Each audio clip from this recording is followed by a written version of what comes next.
Namna bila shaka mpenzi mtazamaji, natumai kwamba mzima popote pale ulipo siku hii ya 20 mwezi Februari mwaka 2026, tukikaribisha katika awamu hii ya TV47 matukio kutoka chumba hiki cha habari, ambapo wanahabari wanaendelea kuandaa yale ambayo yanastahili kuwa yakielekezwa hewani baadaye, lakini kwa sasa haya ndiyo yanayojiri.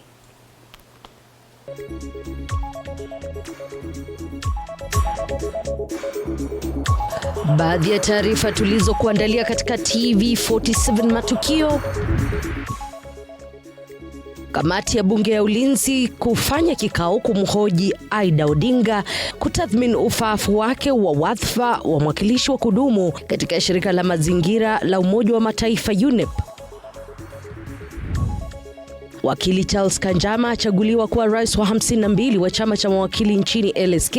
Kanjama aliyepata jumla ya kura 37,208 aliwapika wapinzani wake Peter Wanyama na Mwaura Kabata waliopata kura 2,616 na 2,086 mtawalia.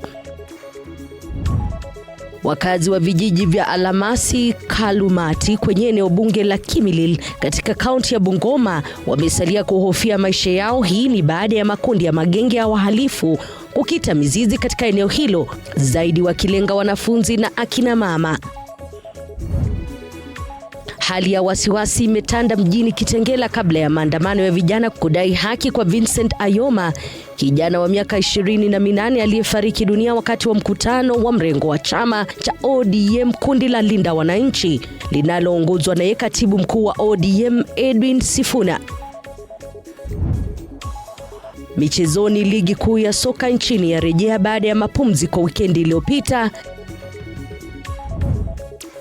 Na mashindano ya gofu ya Magical Open kuingia siku ya pili leo katika uwanja wa gofu wa Karen Country Club, wa Kenya wazidi kutamba.